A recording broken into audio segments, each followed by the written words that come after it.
So welcome everybody. This is the fourth in the UCMtalks lecture series of this year, and it's actually our fourth series. So UCMtalks aims to showcase research about the island or conducted by people based on the island, and tonight's speaker ticks both of those boxes. Now you can imagine with a remit like that, we end up with a wonderfully eclectic range of topics, and those topics are all on the UCM website, and you can also listen to those topics again if you're new to UCMtalks and you see something that you're interested in.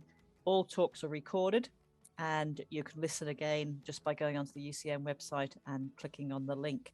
My name is Gail Corrin. I'm the Higher Education Manager at UCM, and sort of emceeing these talks is certainly one of my favourite parts of my job, because even if it's a topic that you feel that you're not immediately interested in, perhaps, or maybe just don't know a lot about, you always get extraordinary value out of the speakers that we have, and tonight will be no exception. Dr. Tim Grass, I get a feeling that quite a few of you know Tim. It's been my pleasure to get to know Tim a little bit in the last couple of weeks. He's an Ireland resident. His day job, as he describes it, is a historian. He has all sorts of strings to that bow, being an assistant editor of the Ecclesiastic Society. He's a senior research fellow at Spurgeon College, London, and a fellow of the Royal Historical Society. And I actually first met Tim unknown that I was going to meet him in this context for the work he does at Bride Parish, which is voluntary, supporting the community out there. Dr. Grass usually specialises in modern British religious history, but tonight's talk is taking him into a new area, going back into the more medieval times. He's already authored a dozen books, and he's currently working on a book about the Protestant Reformation on the island. So we are in exceptionally capable hands for this evening's talk. Old Priest, New Presbytery, the Changing Manx Clergy 1570 to 1698, where Tim is going to explore how did the training, the ministry and the status of the Manx clergy change in that time, and how did this compare with what was happening elsewhere. There's nothing else to say than to hand over to Dr. Tim Grass. Thanks, Tim. Thank you, Gail, for your welcome, and thank you everybody for logging in, and I look forward to seeing you afterwards when I can stop sharing my screen. So first of all then, what was the Reformation? And this is where instantly tech lets me down, because the arrows aren't advancing the PowerPoint. Yes, we've got about an 8 to 9 second lag, so we'll please bear with Tim as his talk and his slides coincide during the next 45 minutes. Oops, I'm going to have to do escape so it goes slightly different, but you should still see it, hopefully. No, that's not working. Sorry about this. It's okay. There we go. Right. So what was the Protestant Reformation? It was a process by which churches in various parts of Europe became detached from the Roman Catholic Church. It began in various countries from about 1520, and its main phase lasted until the end of the 30 Years' War in 1648. The Reformation involved a number of different factors. Scholarship was a key driver, as ancient writings were re-evaluated in the light of new concerns and new scholarly techniques. Doctrine was another central issue, the whole question of what is to be believed and taught as part of the Christian faith. But also politics. Nations were seeking increasing autonomy in many cases, rather than submission, even if that was often rather nominal, to the Pope in Rome. So there was a mixture of factors at work in the development of the Protestant Reformation. And this was paralleled too by the Catholic Reformation, as Rome responded to what the Protestants were doing and to the new challenges of the 16th century, put its own house in order and gave birth to a vigorous modern missionary movement. Throughout Europe, a key emphasis was the recovery of the Bible.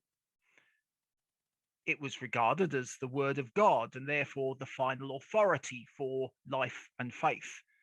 And because of that, it needed to be translated so that everybody could have the opportunity of hearing it, and it needed to be preached. Catholics as well as Protestants were involved in this recovery of the Bible. So let me move on to introduce my own research. Over the last 70 years, there's been a massive growth of interest in regional history and local history as an academic discipline. A byproduct of that has been a number of studies that have looked at religious change in a smaller area, such as a county or city. And in my own research, I've been drawing on studies of what happened in Lancashire, for example.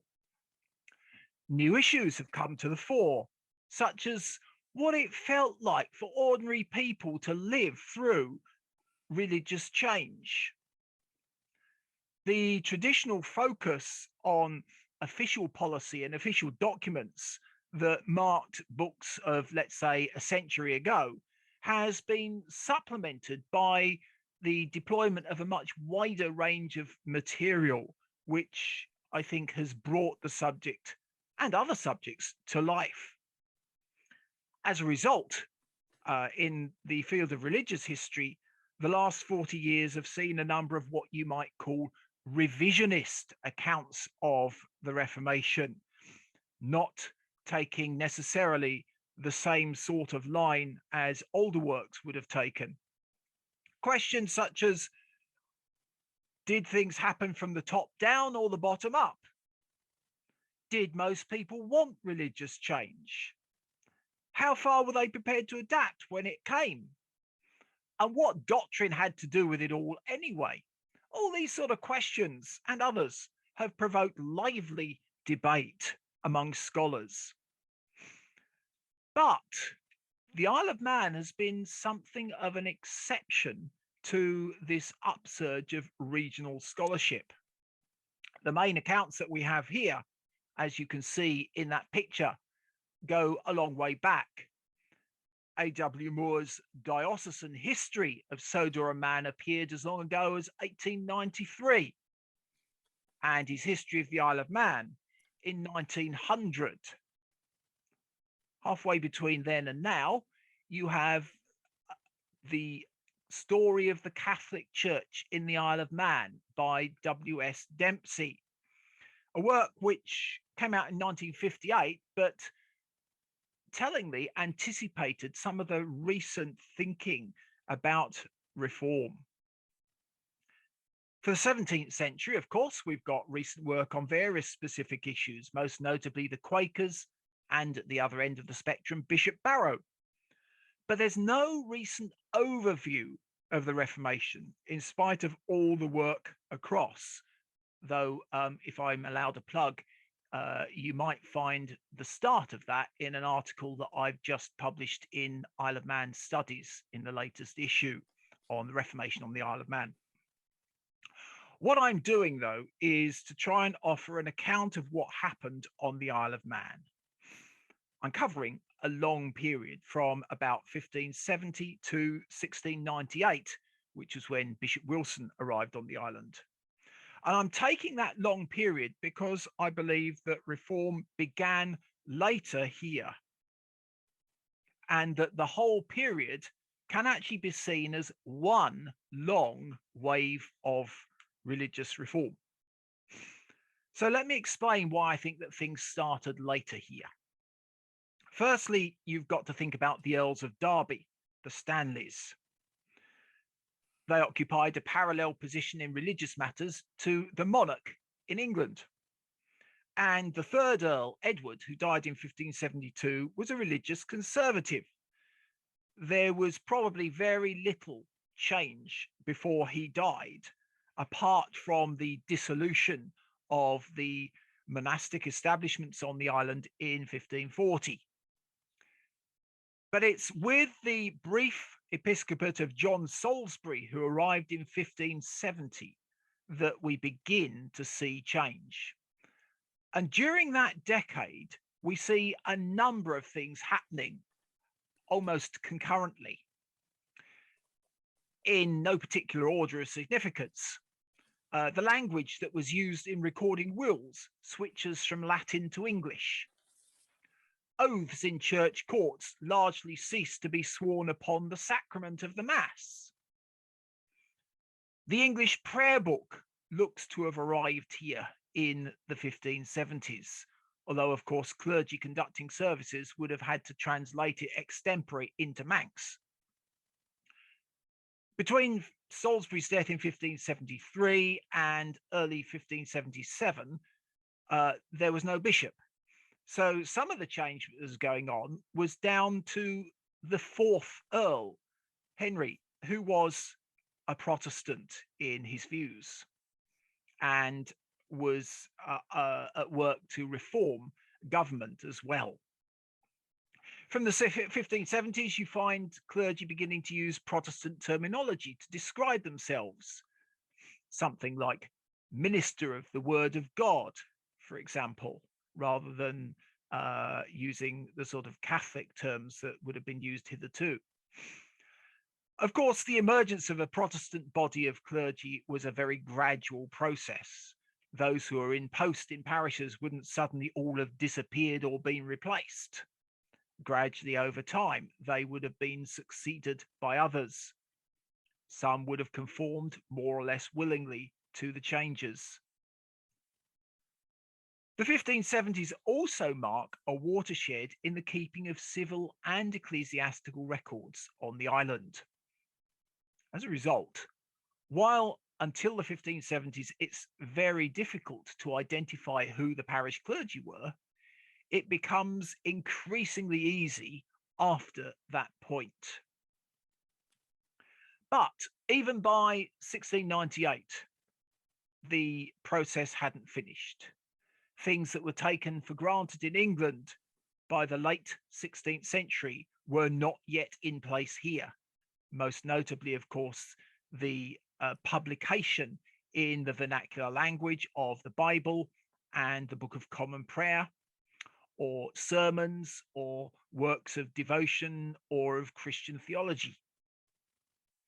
Now, Gail has said enough to make it clear that I'm not a specialist in this period, but also let me say that my focus has been quite specifically on the church itself and those who served it and attended it.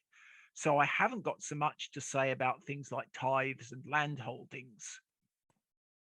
So let me move on to talk more specifically about my work on the clergy. It's been argued that the course of reform in Lancashire was decisively affected by the nature and supply of clergy. I'm going to argue that the same was the case here, and incidentally, that was hindered by economic factors. So I've been particularly interested to try and track the clergy down. Previous work has tended only to pick up the incumbents, the people with responsibility for cure of souls within a parish and with right to receive tithes and so on. Those were, to use another term, beneficed clergy. And the curates have been overlooked. Yet often, as so often in the Church of England through its history, the curates were the ones who did the work, whether in gaps between incumbents or because the incumbents had other roles in the church. And often we only know about the curates through incidental mentions in church court records or wills, because no systematic record of clergy has been kept here during that period. So, because I need to get out more, I compiled an index of all the clergy that I had found who worked here between about 1540 and 1698. I came up with around 170, and I think I may have found one or two more this afternoon.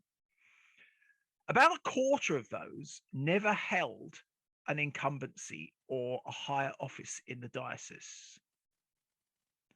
For each parish too, I've been producing lists of incumbents and curates. Collecting information about the clergy like this isn't just a matter of historical train spotting. It's a case of bringing them to life as real people, highlighting the crucial role that they played in bedding in religious change, and trying to get my head round what was actually happening here. So, to look firstly at their training and background. How did people get into ministry? Well, let me begin with parish clerks. They assisted the priest in his work and undertook some admin. And initially, the person specification, as we call it now, for clerks and clergy was quite similar. Godly living, the ability to read and write and keep records in English, and the ability to speak and sing in public. Clerks were usually nominated by parishioners. So clerkship offered a way whereby promising local men could be identified and set on the road to ordination. And I found several instances where a man seems to have served as parish clerk before being ordained.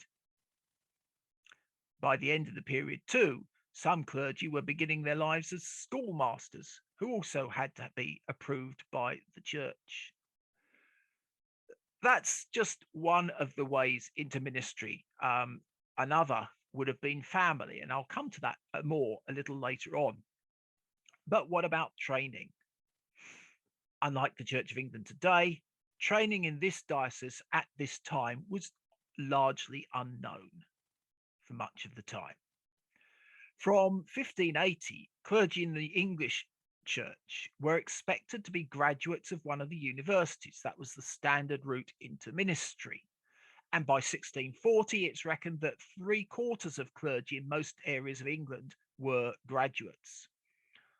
On the Isle of Man, I reckon the proportion was no more than 1/10, and only a minority of those would have been Manx born.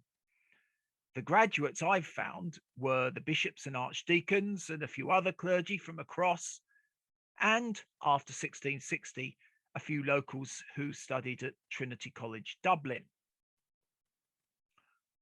Ordination came at the age of at least 23 for diaconate, and a year later for the priesthood.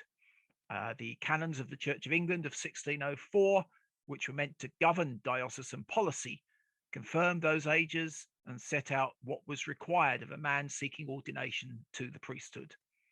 Evidence of somewhere to go, a living or a curacy. Testimonials to his character and doctrine. That's one in the picture to the right there. Examination in divinity and subscription to the Act of Uniformity, the Book of Common Prayer, and the 39 Articles of the Church of England. Once ordained, a man could be appointed as a curate, and appointments seem to have been made quite often on an annual basis, renewable at Easter. If there was an active incumbent in the parish, then the curate could learn on the job, as had so often happened for late medieval priesthood. If not, it was down to what they had observed before ordination of parish life. Now, all this highlighted a contrast to me between the clergy who held a higher office in the diocese and the parish clergy, and we'll come back to that in the conclusion. But to explain how that arose, the Stanleys held control of church appointments, apart from the period between 1594 and 1611, when oversight was in the hands of the English crown.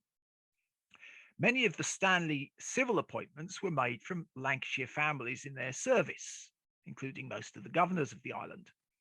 The same pool of appointees provided some of the influential clergy appointments. By contrast, many parish clergy were Manx born. And there were several factors at work here. The first, obviously, was economic. The land was poor, so the people were poor, and the livings were poor, So the island was not an attractive proposition for English priests looking for somewhere to minister. Language was another factor. Incumbents more or less had to be bilingual, though by the late 17th century, a number weren't.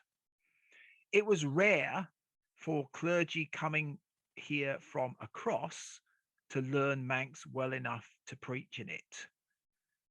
Some of that relates to the status of Gaelic languages and their treatment in English official policy.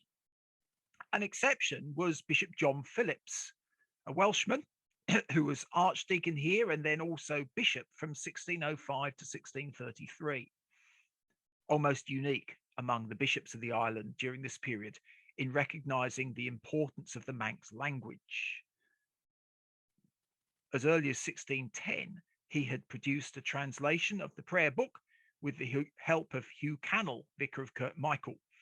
It wasn't printed and thereby hangs a tale, but it did circulate in manuscript. I've got a picture of it a bit later on.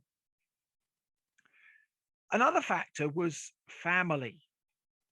Many clergy were in fact the sons of priests on the island, and they might be appointed to take the load off their aging father, or the living might be regarded as a kind of family heirloom to be passed down through the generations, as with the 5 generations of Allans who served the parish of Machald from 1625 to the mid-1750s. So you get what I call clerical dynasties. And of course, very often, they intermarried. And I would love to get a huge piece of lining paper and try compiling extended family tree of Manx clergy during this period, because I reckon I could get more than half of them onto it somewhere, but it wouldn't include any of the bishops or archdeacons.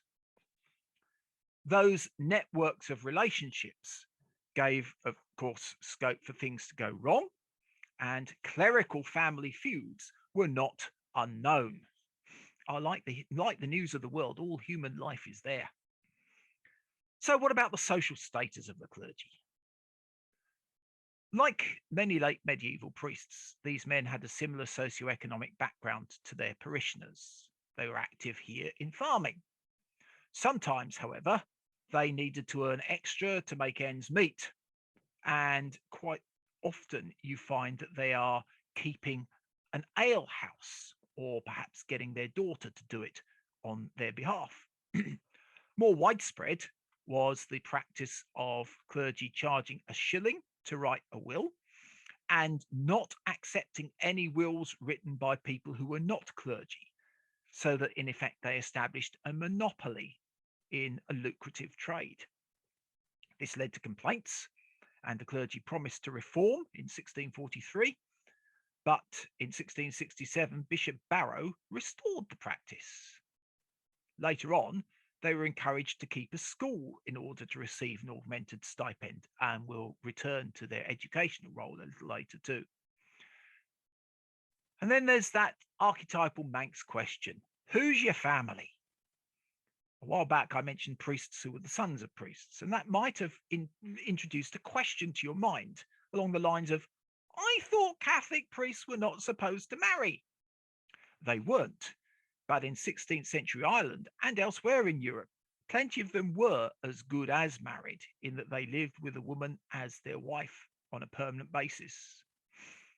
In England, clergy marriage became legally possible in 1549 under Edward VI. Mary forbade it, but Elizabeth I restored it, and it became one of the most visible differences in Europe between Catholic priests and Protestant ministers. We don't know, because of the lack of records, when clergy marriage began to appear on the island, but certainly by the 1570s, once the clergy come to light, already the great majority of them are married, although their children were not treated as legitimate for inheritance purposes until 1610.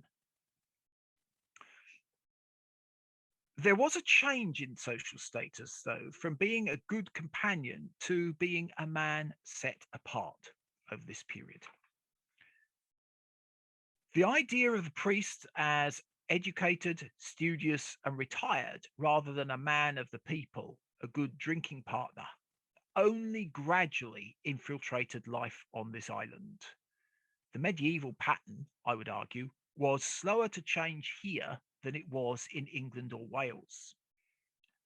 And both Puritans and high churchmen in the Church of England agreed that ministry set a man apart from his peers for different reasons, but for both of them, the ideal was a man studious and retired, always the priest, if you like. That ideal became influential, but during the period I'm studying, it was never completely dominant, and there was always a tension with the older reality and the newer ideal. So let's turn now to have a look at their ministry. And I'd like to focus specifically on preaching because I just found this really interesting. Of course, as men of the community, its well-being was a prime concern for these clergy. Where neighbours fell out, it had always been one of the priest's responsibilities to try and resolve matters before things went to court. That was so here, just as it was in much of the rest of Europe. And it didn't change. But certain aspects of ministry did change, and very significantly. At the start of our period, the focus of priestly ministry was on the sacraments and pastoral care. Preaching was not a prominent aspect of ministry for most parish clergy. Although it underwent a resurgence in Western Europe during the early 16th century, this tended to be in towns and cities where you could guarantee a sufficient audience of educated laity for good sermons. By the early 17th century, clergy here begin to be described and to describe themselves as preachers of the word of God. Think of the tombstone of Patrick Thompson on the title slide, Minister of God's Word. From being a person who performed certain religious rites which had supernatural effects, the cleric came to be seen much more as a teacher and an educator. Now, preaching is a risky business, and Elizabeth I had been apprehensive about allowing too much of it for fear that social unrest would result. Under her injunctions in 1559, only those clergy sufficiently educated to be licensed by the bishop were allowed to preach, and that but once a month. So not all clergy were ipso facto allowed to preach. For Sundays when there was no sermon, the minister was supposed to read a sermon from one of the two books of homilies. These were compilations of sermons setting out Anglican doctrine and social teaching. Over here, however, the introduction of the books of homilies didn't come until Bishop Parr, who was bishop from 1635. He did so because, in his opinion, many clergy could not preach. But even so, of course, a running translation into Manx of these homilies would still be required. Though given that there were only 24 of these homilies, I suppose that after you'd sort of translated it for the fifth or sixth time to your congregation in a village, you'd have got the hang of how to translate it quite easily. But by 1641, the Mackled wardens and chapter quest could go so far as to complain at the lack of Manx sermons in their church. This they felt was a great grief to people who, of course, did not understand English. So there was an appetite for preaching. Gradually, as education began to improve and a word-centered approach to worship took hold, preaching became more widespread. And it's significant that the earliest extant Manx documents are sermons dating from 1686 onwards, and there is research ongoing into the language of these. Well, when there were insufficient licensed preachers, one remedy was to appoint people with a wider brief. That happened in Lancashire from 1599 with the appointment of 4 Queen's preachers. Something similar happened here. The 7th Earl sponsored 2 public preachers, One was Thomas Allen of Macclesfield, who was described in 1632 as general preacher, i.e. having authorization to preach in any parish. Another would have been Robert Parr of Bath. In the 1650s, to promote Puritan reform, Thomas Fairfax, as the then Lord of Man, continued this practice. One preacher was responsible for the garrisons and the towns, the other for country churches. The office disappears with the Restoration of 1660, perhaps because by that point the need was becoming less as clergy began to become better educated. Okay, so you've got a shift in emphasis in worship from sacraments to preaching, but could the clergy preach? Estimates varied widely, as you can see from the slide. Hugh Cannell, who was a local, didn't think much of them. And when Bishop Foster visited the diocese, he came to the diocese, he didn't either, and a number of parishes reported to him that their vicar did not preach.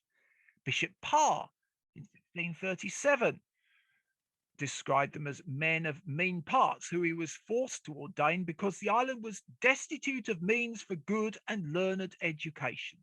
Most, he said, were of no better abilities than to read distinctly divine service.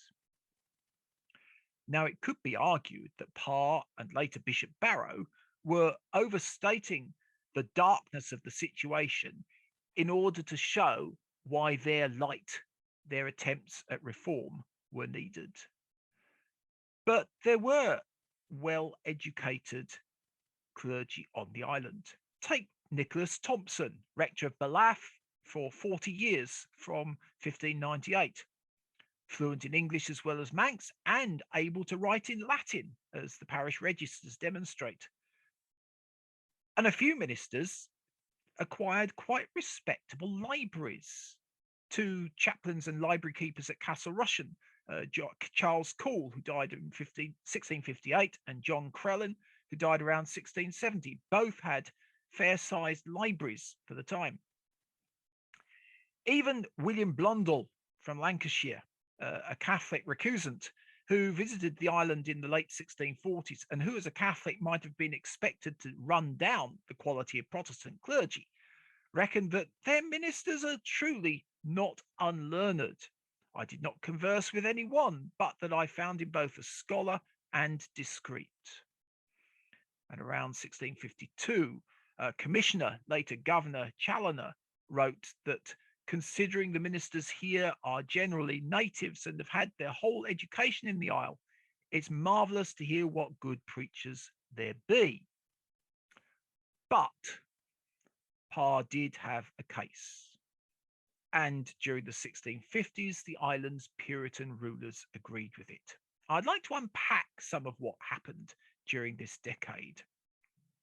In England and Wales, of course, Puritans took control of religious affairs and replaced the system of government by bishops and the Book of Common Prayer with a setup which owed much more to the Geneva of the Swiss reformer John Calvin and non-liturgical worship. Clergy who followed the old ways would have gone underground or possibly were evicted from their posts. So, prima facie, you'd think it unlikely that things remained unchanged here. And yet, A.W. Moore could claim that the island was little affected by religious change under the Commonwealth, and E.H. Stenning asserted that the only cleric to be ejected from his living during the 1650s was John Cosnan of Santon in 1652, who was not exactly an adornment to the clerical profession anyway.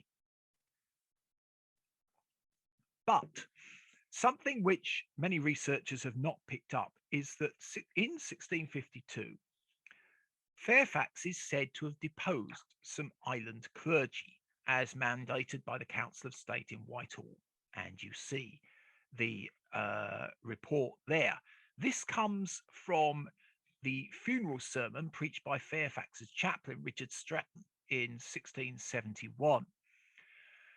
And you'll see that Stretton says that Fairfax introduced as many as 16 new people to the island's ministry. having displaced those who were deemed unfit to remain in post. So I thought, let's try and identify who could have been candidates for deposition here. It's difficult because parish records from that decade are rather patchy and sometimes, frankly, a bit of a mess. The Puritan regime introduced officials known as willers, court judges dealing with wills, whose main achievement in the eyes of some seems to have been to make a mess of the records.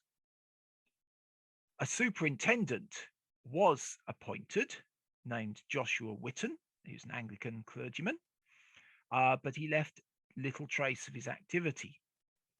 But I did find the sentence of deposition for Robert Norris of Arbury in 1652, to add to that of John Cosnan. Here's a picture of it, signed by the three commissioners appointed by Fairfax to oversee church affairs on the Isle of Man.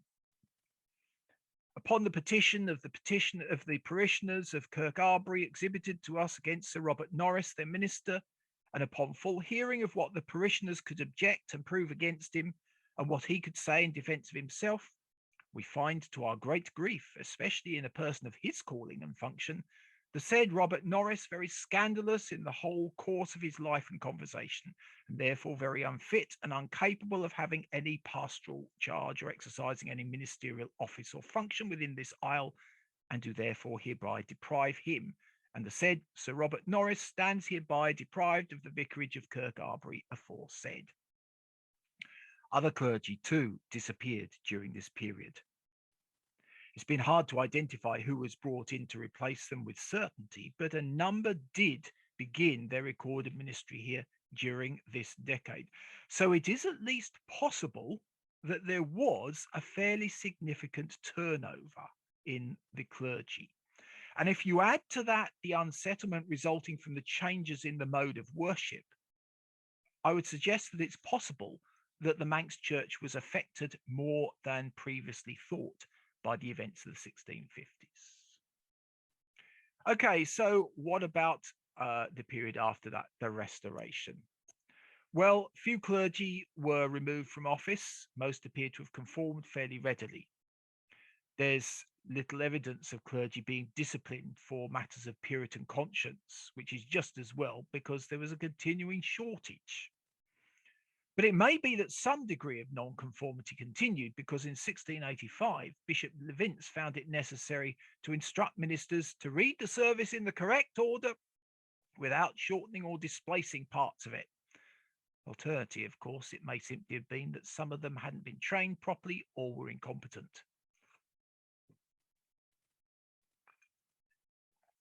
So let's look at the educational role of the clergy. It's highly probable that the monks at Rushen Abbey were involved in the provision of education, but I've not been able to track down any evidence of this. There are references to schoolmasters for Castle Rushen and for Peel Castle in the late 16th century, but there appears to have been additional provision because we do know that one Roman Catholic Archbishop of Armagh was trained in the 1580s on the island, perhaps at Castletown. By 1634, too, we know that a few parishes did have licensed schoolmasters. But we find very little comparable to the profusion of grammar schools set up in England. The big change came under Bishop Barrow, who addressed three related areas: clerical stipends, clerical lifestyle, and educational provision, because he saw these as key to remedying what he saw as the lamentable state of the populace on the island.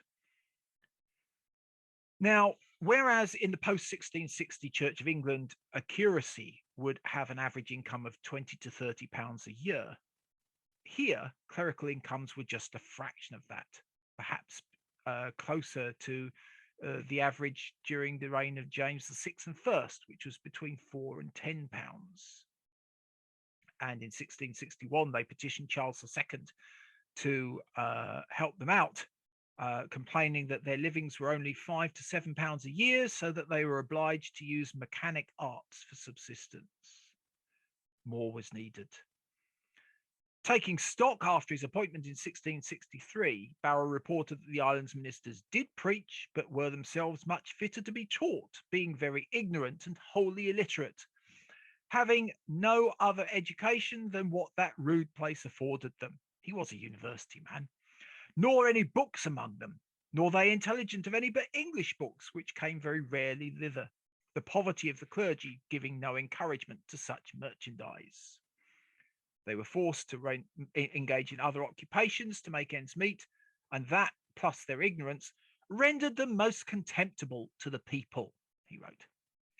Barrow's genius was to devise a solution which addressed the problems of clerical poverty, ignorance, contemptibility, and lay ignorance all at once. Education was key. But he wanted it to be in English so that people could read catechisms and books of devotion and, of course, function in the wider commercial world.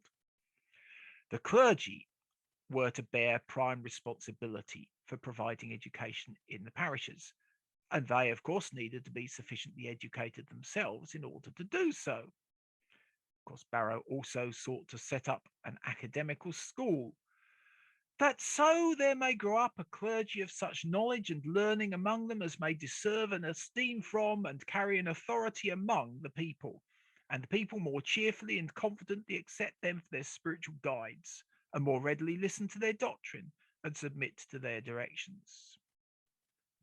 I can't go into the details of what Barrow achieved here, but incomes did increase by 1675. The basic stipend for an incumbent was raised to £17.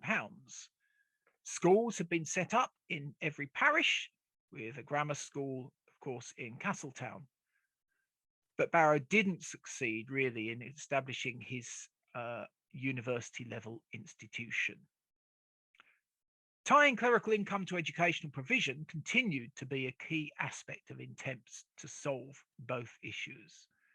Bishop Levinz laid down in 1685 that ministers receiving augmentation of their stipend must teach an English school.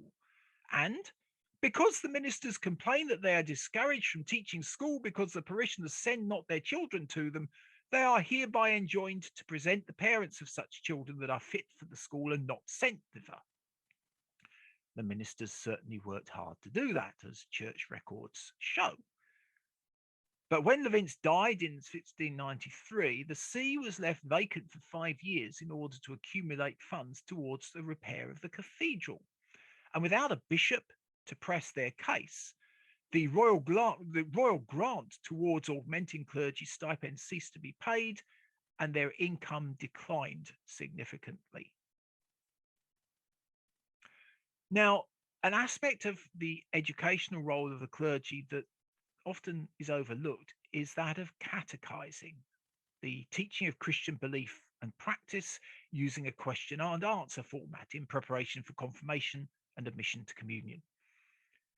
Catechizing was a standard requirement throughout the Church of England, as indeed throughout Europe. Here it was decreed by Bishop Phillips that the clergy were to catechize their parish by groups in church on Sundays and holy days, between the morning prayer and the high service, questioning some point of the catechism with the clerk or some other in the vulgar tongue for the better edifying of all degrees. It was widely practiced and repeatedly enjoined, as in 1683, when clergy convocation laid down that parents, masters, and mistresses were to ensure that children and servants attended church on Sunday afternoons to be taught by the priest the Lord's Prayer, the Creed, the Ten Commandments, and the Catechism, in such tongue as they are capable to learn the same. Now, ministers complained repeatedly, as you might expect, about those who were not fulfilling this duty. But it was by no means unknown for parishioners, for their part, to complain that the minister was not performing his. So let's come to the conclusion. In his book, The Catholic Priesthood in the English Reformation, Peter Marshall looks at priests as confessors, celebrants, teachers, anointed, celibate, pastors, neighbours, and enemies. A number of those themes are coming up in my work. But what had changed during this period? Priests were no longer regarded as confessors, nor were they venerated as anointed by God. They remained rooted in worldly life, but in a different way, no longer celibate, but married, still very much neighbours and sometimes enemies. But since literacy remained low, their position as intermediaries between God and the people, while it changed, didn't disappear. Arguably, in John Milton's words, new presbyter was but old priest writ large. Their function as celebrants, of course, did remain, although the rites they celebrated changed significantly. But increasingly, their teaching and pastoral roles came to the fore. But a major hindrance to further religious change was the island's socioeconomic condition and its educational consequences. It could be argued that the island lacked what might be characterized as the right hearers and the right preachers for reform to succeed fully. Its poverty meant that there were very few of the comfortably often educated laity, the demographic group who were usually first to accept Protestant views. Literacy wasn't yet sufficiently widespread for the emergence of a substantial body of people able to read the Bible for themselves. And in any case, it had not yet been translated into their first language. There were few convinced preachers of Protestant doctrines either. The earliest clergy to do so in England were usually well educated, and there were few well educated clergy here until the later 17th century. The island was too poor to be able to attract them. Yet Protestantism was a more word-centered faith than Catholicism, and it was important for Protestant clergy to be educated. Attempts to secure change were also hindered by the existence of two kinds of clergy. Most parochial clergy would have been Manx, but as I said, the bishops and archdeacons were from elsewhere, and often they didn't reside on the island. The poverty of the diocese forced bishops to hold office here in conjunction with other officers in the church elsewhere. It's difficult to see what could have been done within church structures and island resources to augment their income sufficiently to enable them to devote adequate time to this diocese, but that did not help the Manx church. Economics were also a major factor in some long gaps between the bishops. For instance, when Bishop Parr died in 1643-4, he wasn't replaced, and then came the Commonwealth, and so the next bishop was Bishop Rutter in 1661. Christopher Haig has noted the crucial role played by archdeacons in implementing religious change in Lancashire. But some Manx archdeacons were also non-resident, while for nearly 3 decades, Bishop Phillips combined that role with the role of bishop. In terms of implementing official policy then, I would argue that a major hindrance was the lack of a stable, resident chain of command. The Manx Church was then affected by the ideals voiced by higher clergy from across, which, among other things, advocated a measure of distancing between the priest and his flock as a professional set apart by education, training, and calling, and the realities of a body of parochial clergy who were very much of the people they served, and whose conduct sometimes gave regrettable evidence of that. I would suggest that change in this respect was some decades behind England and Wales. Well, thank you for bearing with me. Just to say, our next talk is on the 27th of April, and I did say at the very beginning that our talks were eclectic. Well, this one's about lobsters, so that's I think an eclectic shift. It's Matt Coleman, who's a senior researcher at our department, DEFA, and is involved in the marine management of the island's waters, and lobsters are a big part of our economy, our marine environment, and of course our biosphere status. So that's the next talk, 27th of April, lobsters. But all there is to say now is thank you so much, Tim. Preparing for these talks, taking the time and the energy to create them, to shape them, to make them as engaging as you do, is is ours, and it's deeply appreciated. So thank you very, very much. And to all who attended, thank you for coming along to UCM Talks, and a safe passage into the room next door where I presume you'll be having your tea. Thank you. I wish. All right, folks. Thank you and good evening. Okay, thank you.